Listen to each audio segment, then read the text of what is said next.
యేసు క్రీస్తు ప్రభువునందు ప్రియులైనటువంటి సహోదరి సహోదరులకు యేసుక్రీస్తు నామములో శుభవందనాలు తెలియపరుస్తున్నాం.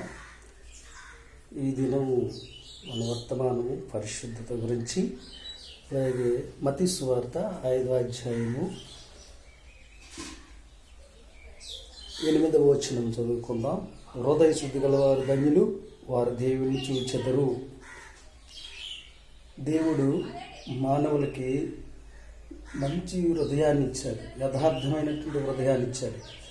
ఆ హృదయం బాల్యం నుంచి యథార్థవంతులుగా దేవుడు చేశాడు. కానీ వారు పెద్ద కొద్ది వారి హృదయం చెడిపోయి చెడు మార్గాల్లో ప్రవేశించినట్లు దైవ గ్రంథంలో మనం చూస్తాం. ఆది కాండంలో హృదయం అన్నిటికంటే మోసకరమైనది, వ్యాధి కలది. దాన్ని గ్రహింపగలవాడు ఎవడు? హృదయం నుంచి జాగ్రత్తలు, విచారాలు, మత్సరాలు, కోదాలు, అసూయలు, దేశాలు ఇవన్నీ కూడా వస్తున్నాయి.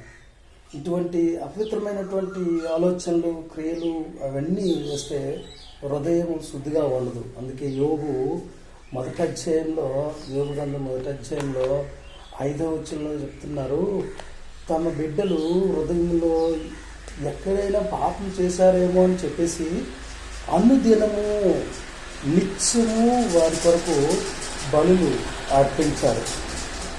హృదయంలో ఏ విధంగా పాపం చేసి దేవుడికి దూరం అయిపోయారేమని చెప్పేసి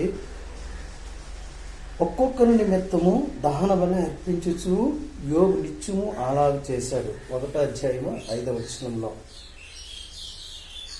వారి నిండు దినములు పూర్తి కాగా యోబు తన కుమారులు పాపం చేసి తమ హృదయంలో దేవుని దూషించరేమో అని వారిని పిలువనల్పించి వారిని పవిత్రపరిచి అరుణోదయమును లేచి వారిలో ఒక్కొక్క నిమిత్తము దహన బలి అర్పించుచూ వచ్చిన. అరుణోదయం లేచి ఒక్కొక్కరి నిమిత్తము దహన బలి అర్పించేవారు గొర్రె పిల్లలు. నిత్యము అలాగే చేశారు. అలాగే మనం కూడా నిత్యము కూడా మన హృదయాన్ని, మనసును మనం దేవుని సన్నిధిలో శుద్ధి చేసుకోవాలి. అప్పుడే దేవుడు మనలో ఉంటాడు. మీ దేహాలు దేవుని ఆలయాలని మీరు ఎరగరా అని దేవుడు చెప్పారు. మన దేహం చేపేసుకున్నాం అనుకోండి, మన హృదయాలని పాడు చేసుకున్నాం అనుకోండి, దేవుడు ఏ విధంగా ఉంటాడు? మన ఇల్లే బాగులేనప్పుడు అక్కడ మనం ఉండడానికి ఇష్టపడం. అదే రీతిగా మన హృదయం చక్కగా దేవునిలో పరిశుద్ధంగా ఉంటే దేవుడు మనలోనే ఉంటాడు. మనమే ఆయనకి ఆలయమై ఉంటాం. హృదయంలో ఆయన నివసిస్తాడు. ఆరోగ్యం, బలము, శక్తి ఇస్తాడు దేవుడు. యోబు అదే రీతిగా అనుదినము దహన బలి తన బిడ్డల కొరకు, తన కొరకు ఇచ్చారు. మనము కూడా ప్రతి దినము ఎలా అయితే మనము అలసిపోయినప్పుడు, చెమటతో ఉన్నప్పుడు చక్కగా స్నానం చేసుకొని మన బట్టలు ఉతుక్కొని చక్కగా మనం ఎలాగైతే నీట్గా పరిశుద్ధంగా ఉంటామో అదే రీతిగా ఆత్మను కూడా శుద్ధపరచుకుంటే దేవుడు నీలో మనం నివసించడానికి ఆయన ఇష్టపడుతున్నారు.